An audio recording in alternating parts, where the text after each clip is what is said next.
In social psychology, attribution is the process by which individuals explain the causes of behavior and events. Attribution theory is the study of various models that attempt to explain those processes. Psychological research into attribution began with the work of Fritz Heider in the early part of the 20th century, subsequently developed by others such as Harold Kelly and Bernard Weiner. Background: psychological research into attribution began with the work of Fritz Heider, often described as the father of attribution theory, during the early years of the 20th century. Fritz Heider was born in Vienna, Austria in 1896. As a teenager, he had a deep love of the arts and would often spend time painting. However, his father, an architect, encouraged him to choose a more practical career. Fritz then tried his hand at architecture and law, but nothing truly provoked his interest until he enrolled in the University of Graz in 1916, where he became drawn to philosophy and psychology. By 1919, he began writing his thesis on a subjectivity of sense qualities and was eventually awarded a doctorate in 1920 for his findings. In his 1920s dissertation, Heider addressed a fundamental problem of phenomenology: why do perceivers attribute the properties of an object they sense, such as its color, texture and so on, to the object itself when those properties exist only in their minds? Heider's answer was to consider the object being perceived and the physical media by which it is sensed, the ticking of a watch causing vibrations in the air for instance, to be quite distinct, and that what the perceiver's senses do is to reconstruct an object from its effect on the media, a process he called attribution. Perceivers faced with sensory data thus see the perceptual object as out there, because they attribute the sensory data to their underlying causes in the world. In 1927, Heider accepted a position at University of Hamburg and then took leave of absence at Smith College. Heider ended up moving to the United States permanently. In 1947, he accepted a position at University of Kansas and retired in 1966 as a distinguished professor of psychology. Heider subsequently extended his ideas to the question of how people perceive each other, and in particular how they account for each other's behavior, person perception. Motives played an important role in Heider's model: motives, intentions, sentimenta. The core processes which manifest themselves in overt behavior. Heider distinguished between personal causality such as offering someone a drink and impersonal causality such as sneezing, or leaves falling. Later attribution theorists have tended to see Heider's fundamental distinction as being between person causes and situation causes of behavior. Types: external attribution, also called situational attribution, refers to understanding an event or behavior as being caused by the situation that the individual is in. For example, if Jacob unregistered trademark S car tire is punctured, he may attribute that to a hole in the road. By making attributions to the poor condition of the highway, he can make sense of the event without any discomfort that it may in reality have been the result of his bad driving. Interpersonal attribution: sometimes, when one's action or motives for the action are questioned, one has to give reasons. Interpersonal attributions happen when the causes of the events involve two or more individuals. More specifically, it is likely that one will always want to present oneself in the most positive light in interpersonal attributions. For example, if a sibling were to accidentally break their unregistered trademark S favorite teapot, the sibling will be more likely to blame the other sibling in order to shift blame away from him/herself. Theories: Common Sense Psychology, from the book The Psychology of Interpersonal Relations, 1958, Fritz Heider tried to explore the nature of interpersonal relationship, and espoused the concept of what he called common sense, or nouvelle psychology. In his theory, he believed that people observe, analyze, and explain behaviors with explanations. Although people have different kinds of explanations for the events of human behaviors, Heider found it is very useful to group explanation into two categories: internal and external attributions. When an internal attribution is made, the cause of the given behavior is assigned to the individual's characteristics such as ability, personality, mood, efforts, attitudes, or disposition. When an external attribution is made, the cause of the given behavior is assigned to the situation in which the behavior was seen, such as the task, other people, or luck. These two types lead to very different perceptions of the individual engaging in a behavior. Correspondent inference theory. Correspondent inferences state that people make inferences about a person when his or her actions are freely chosen, are unexpected, and result in a small number of desirable effects. According to Edward E. Jones and Keith DeVries, unregistered trademark correspondent inference theory, people make correspondent inferences by reviewing the context of behavior. It describes how people try to find out individual unregistered trademark's personal characteristics from the behavioral evidence. People make inferences on the basis of three factors: degree of choice, expectedness of behavior, and effects of Somaronia unregistered trademark's behaviors. Covariation model. Covariation principle states that people attribute behavior to the factors that are present when a behavior occurs and absent when it does not. Thus, the theory assumes that people make causal attributions in a rational, logical fashion, and that they assign the cause of an action to the factor that covaries most closely with that action. Harold Kelly's covariation model of attribution looks to three main types of information from which to make an attribution decision about an individual's behavior. The first is consensus information, or information on how other people in the same situation and with the same stimulus behave. The second is distinctive information, or how the individual responds to different stimuli. The third is consistency information, or how frequent the individual's behavior can be observed with similar stimulus but varied situations. From these three sources of information, observers make attribution decisions on the individual's behavior as either internal or external. There are several levels in the covariation model, high and low. Each of these levels influences the three covariation model criteria. High consensus is when many people can agree on an event or area of interest. Low consensus is when very few people can agree. High distinctiveness is when the event or area of interest is very unusual, whereas low distinctness is when the event or area of interest is fairly common. High consistency is when the event or area of interest continues for a length of time, and low consistency is when the event or area of interest goes away quickly. Three-dimensional model. Bernard Weiner proposed that individuals have initial affective responses to the potential consequences of the intrinsic or extrinsic motives of the actor, which in turn influence future behavior. That is, a person's own perceptions or attributions as to why they succeeded or failed at an activity determine the amount of effort the person will engage in activities in the future. Weiner suggests that individuals exert their attribution search and cognitively evaluate causal properties on the behaviors they experience. When attributions led to positive effect and high expectancy of future success, such attributions should result in greater willingness to approach to similar achievement tasks in the future than those attributions that produce negative effect and low expectancy of future success. Eventually, such effective and cognitive assessment influences future behavior when individuals encounter similar situations. Weiner's achievement attribution has three categories: stable theory, locus of control, controllability. Stability influences individuals' expectancy about their future. Control is related with individuals' persistence on mission. Causality influences emotional responses to the outcome of task. Bias and errors. While people strive to find reasons for behaviors, they fall into many traps of biases and errors. As Fritz Heider says, our perceptions of causality are often distorted by our needs and certain cognitive biases. The following are examples of attributional biases. Fundamental attribution error.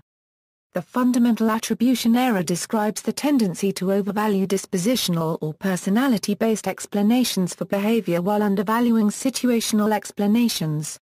The fundamental attribution error is most visible when people explain and assume the behavior of others. For example, if a person is overweight, a persona unregistered trademark's first assumption might be that they have a problem with overeating or are lazy and not that they might have a medical reason for being heavier set. The core process assumptions of attitude construction models are mainstays of social cognition research and are not controversial as long as we talk about judgment. Once the particular judgment made can be thought of as a person's attitude, however, construal assumptions elicit discomfort, presumably because they dispense with the intuitively appealing attitude concept. Culture bias. People in individualist cultures, generally Anglo-American and Anglo-Saxon European societies, value individuals, personal goals, and independence. People in collectivist cultures see individuals as members of groups such as families, tribes, work units, and nations, and tend to value conformity and interdependence. This cultural trait is common in Asia, traditional Native American societies, and Africa. Research shows that culture, either individualist or collectivist, affects how people make attributions. People from individualist cultures are more inclined to make fundamental attribution error than people from collectivist cultures. Individualist cultures tend to attribute a persona unregistered trademark-s behavior to his internal factors, whereas collectivist cultures tend to attribute a persona unregistered trademark-s behavior to his external factors. Research suggests that individualist cultures engage in self-serving bias more than do collectivist cultures, that is, individualist cultures tend to attribute success to internal factors and to attribute failure to external factors. In contrast, collectivist cultures engage in the opposite of self-serving bias, that is self-effacing bias, which is, attributing success to external factors and blaming failure on internal factors. Actor-observer difference. People tend to attribute other unregistered trademark-s behaviors to their dispositional factors while attributing own actions to situational factors.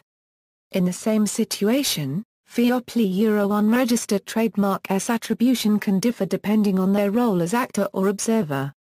For example, when a person scores a low grade on a test, they find situational factors to justify the negative events, such as saying that the teacher asked a question that she never went over in class. However, if another person scores poorly on a test, the person will attribute the results to internal factors such as laziness and inattentiveness in classes. The actor-observer bias is used less frequently with people one knows well, such as friends and family, since one knows how his/her close friends and family will behave in certain situation, leading him/her to think more about the external factors rather than internal factors. Dispositional attributions. Dispositional attribution is a tendency to attribute unregistered trademark-s behaviors to their dispositions. That is, to their personality, character, and ability. For example, when a normally pleasant waiter is being rude to his/her customer, the customer will assume he/she has a bad temper. The customer, just by looking at the attitude that the waiter is giving him/her, instantly decides that the waiter is a bad person. The customer oversimplifies the situation by not taking into account all the unfortunate events that might have happened to the waiter which made him/her become rude at that moment.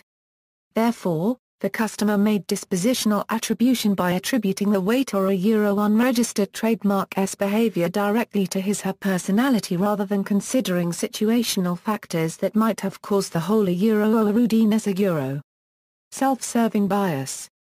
Self-serving bias is attributing dispositional and internal factors for success and external, uncontrollable factors for failure. For example, if a person gets promoted, it is because of his/her ability and competence, whereas if he/she does not get promoted, it is because his/her manager does not like him/her. Originally, researchers assumed that self-serving bias is strongly related to the fact that people want to protect their self-esteem.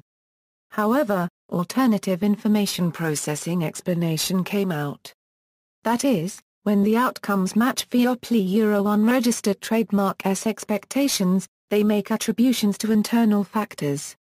When the outcome does not match their expectations, they make external attributions. People also use defensive attribution to avoid feelings of vulnerability and to differentiate himself from a victim of a tragic accident. An alternative version of the theory of the self-serving bias states that the bias does not arise because people wish to protect their private self-esteem, but to protect their self-image. Note well that this version of the theory can predict that people attribute their successes to situational factors, for fear that others will disapprove of them, looking overly vain if they should attribute successes to themselves. For example, people believe in just world hypothesis that good things happen to good people and bad things happen to bad people to avoid feeling vulnerable. This also leads to blaming the victim even in a tragic situation. When a mudslide destroys several houses in a rural neighborhood, a person living in a more urban setting might blame the victims by blaming them for choosing to live in a certain area or not building a safer, stronger house. Another example of defensive attribution is optimism bias, in which people believe positive events happen to them more than to the others and that negative events happen to them less than to the others. Too much optimism leads people to ignore some warnings and precautions given to them. For example, smokers believe they are less likely than other smokers to get lung cancer. Defensive attribution hypothesis. The defensive attribution hypothesis is a social psychological term referring to a set of beliefs held by an individual with the function of defending themselves from concern that they will be the cause or victim of a mishap. Commonly, defensive attributions are made when individuals witness or learn of a mishap happening to another person. In these situations, attributions of responsibility to the victim or harm doer for the mishap will depend upon the severity of the outcomes of the mishap and the level of personal and situational similarity between the individual and victim. More responsibility will be attributed to the harm doer as the outcome becomes more severe, and as personal or situational similarity decreases. An example of defensive attribution is the just world hypothesis, which is where good things happen to good people and bad things happen to bad people. People believe in this in order to avoid feeling vulnerable to situations that they have no control over. However, this also leads to blaming the victim even in a tragic situation. When people hear someone died from a car accident, they decide that the driver was drunk at the time of the accident, and so they reassure themselves that an accident will never happen to them. Despite the fact there was no other information provided, people will automatically attribute that the accident was the driver's fault due to an internal factor, and thus they would not allow it to happen to themselves. Another example of defensive attribution is optimism bias, in which people believe positive events happen to them more often than to others and that negative events happen to them less often than to others. Too much optimism leads people to ignore some warnings and precautions given to them. For example, smokers believe that they are less likely to get lung cancer than other smokers. Application: learned helplessness. Learned helplessness was first found in animals when psychologists Martin Seligman and Stephen F. Meyer discovered that the classically conditioned dogs that got electrical shocks made no attempt to escape the situation. The dogs were placed in a box divided into two sections by a low barrier. Since one side of the box was electrified and the other was not, the dogs could easily avoid electrical shocks by hopping to the other side. However, the dogs just stayed in the electrified side, helpless to change the situation. This learned helplessness also applies to human beings. People feel helpless when they feel powerless to change their situation. This happens when people attribute negative results to their internal, stable and global factors, leading them to think they have no control over their situation. Making no attempt to avoid or better the situation will often exacerbate the situations that people are faced with, and may lead to clinical depression and related mental illnesses. Perceptual salience. When people try to make attributions about another's behavior, their information focuses on the individual. Their perception of that individual is lacking most of the external factors which might affect the individual. The gaps tend to be skipped over and the attribution is made based on the perception information most salient. The most salient perceptual information dominates a person's perception of the situation. For individuals making behavioral attributions about themselves, the situation and external environment are entirely salient, but their own body and behavior are less so. This leads to the tendency to make an external attribution in regard to their own behavior. Criticism. Attribution theory has been criticized as being mechanistic and reductionist for assuming that people are rational, logical and systematic thinkers. It turns out, however, that they are cognitive misers and motivated tacticians, as demonstrated by the fundamental attribution error. It also fails to address the social, cultural and historical factors that shape attributions of cause. This has been addressed extensively by discourse analysis, a branch of psychology that prefers to use qualitative methods including the use of language to understand psychological phenomena. The linguistic categorization theory, for example, demonstrates how language influences our attribution style. See also: attribution bias, living educational theory, Norway realism, psychological projection, trait description bias, references, notes. Bibliography: Moore, Bertram F., How the Mind Explains Behavior, Folk Explanations, Meaning, and Social Interaction, MIT Press, ISBN A978-0-262-13445-3. Further reading: Gordon, L. M., and Graham, S. Attribution Theory. The Encyclopedia of Human Development. Thousand Oaks, Sage Publications, 1, 142 He began writing his thesis on OAV subjectivity of sense qualities and was eventually awarded a doctorate in 1920 for his findings. In his 1920s dissertation, Haider addressed a fundamental problem of phenomenology: why do perceivers attribute the properties of an object they sense, such as its color, texture and so on, to the object itself when those properties exist only in their minds? Haider's answer was to consider the object being perceived and the physical media by which it is sensed the ticking of a watch causing vibrations in the air, for instance to be quite distinct, and that what the perceiver's senses do is to reconstruct an object from its effect on the media, a process he called attribution. Perceivers faced with sensory data thus see the perceptual object as out there, because they attribute the sensory data to their underlying causes in the world. In 1927, Haider accepted a position at University of Hamburg and then took leave of absence at Smith College. Haider ended up moving to the United States permanently. In 1947, he accepted a position at University of Kansas and retired in 1966 as a distinguished professor of psychology. Haider subsequently extended his ideas to the question of how people perceive each other, and in particular how they account for each other's behavior, person perception. Motives played an important role in Haider's model: motives, intentions, sentimenta. The core processes which manifest themselves in overt behavior. Haider in social psychology, attribution is the process by which individuals explain the causes of behavior and events.